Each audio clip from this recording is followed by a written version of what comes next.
Hi, my name is Mary, and today I will be reviewing a website called the Disability Visibility Project.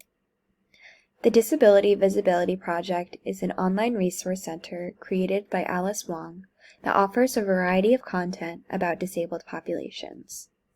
On this slide, I provided the link to the website if you want to check it out. The website opens with a homepage that tells you about the project's objectives and purpose. From there, users can access a variety of features using the menu bar at the top of the page. These features include articles, podcasts, current events, book recommendations, and an online store. All of these features are easy to use and help to support or draw attention to people with disabilities. I chose this resource because one of my family members has a disability. This has had a big impact on my life. After seeing my brother's experience in public school, I recognized the issues that come along with being a disabled student in a typical learning environment. I have met many disabled people through the programs that my brother has been involved in and have lots of exposure to different types of disabilities. Because of these experiences, I am very interested in inclusivity. I'm looking forward to working with special needs populations when I do become a teacher, because I feel like I have a good background on what that entails. This resource is helpful for teachers to have access to. It is important for teachers to be educated about disabled populations and how best to support them within the classroom when thinking about social justice. The Disability Visibility Project offers blog posts written by disabled creators and interviews describing their life experiences, which can give non-disabled teachers a solid insight into the thoughts and feelings of people with disabilities.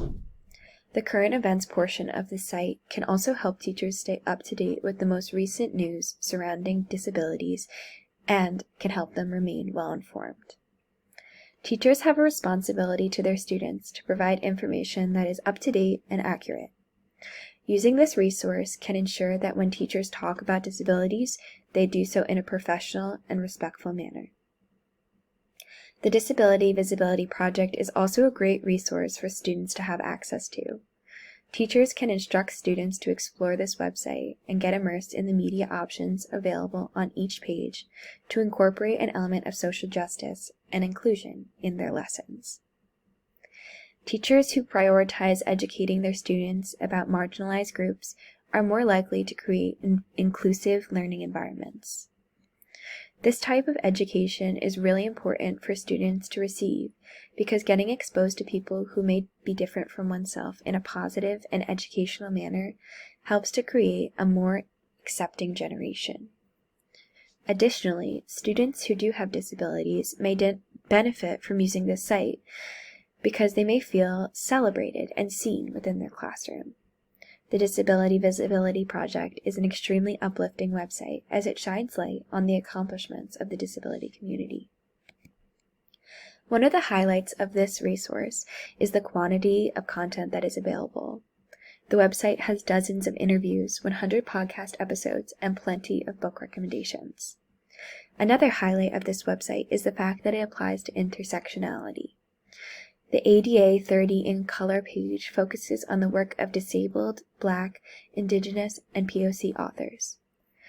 Intersectionality is such an important topic for students to become educated on. As we try to create a more socially just society, we must take time to listen to the experiences of those who face the most discrimination.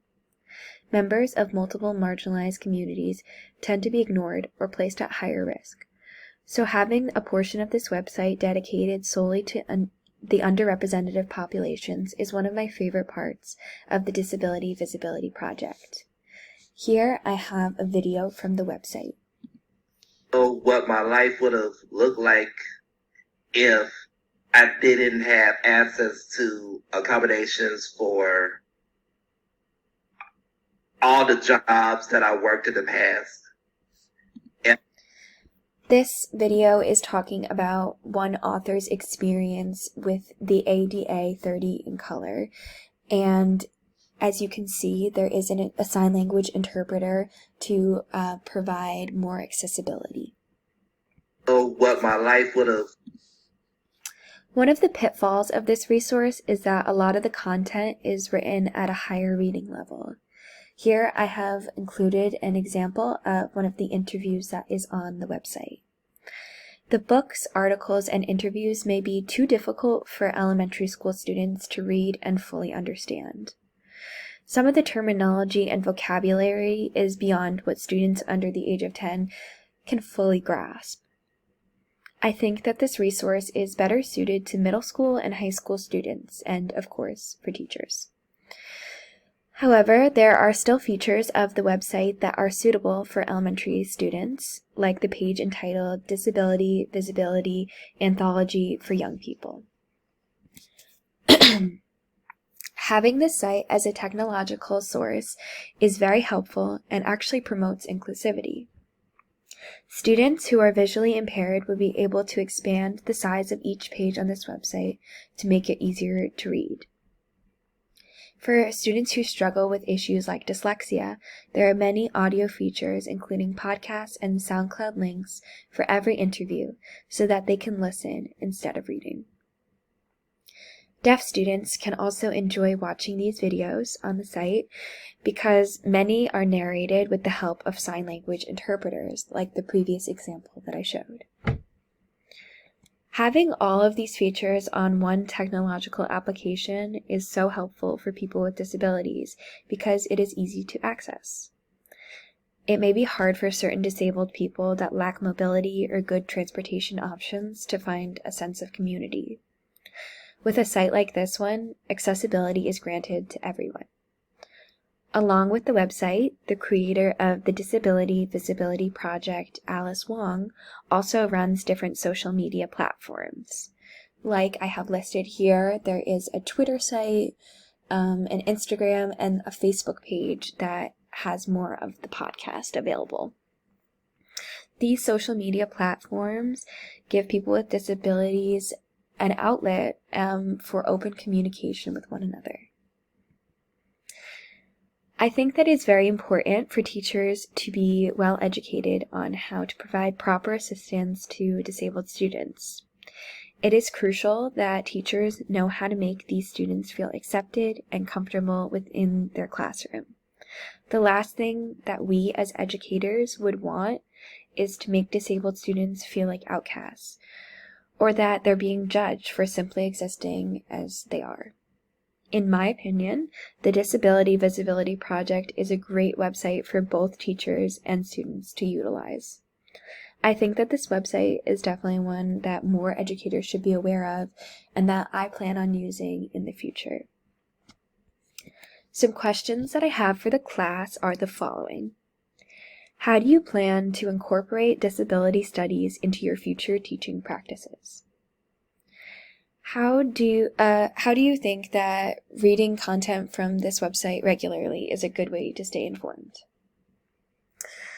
What is your favorite feature about the Disability Visibility website?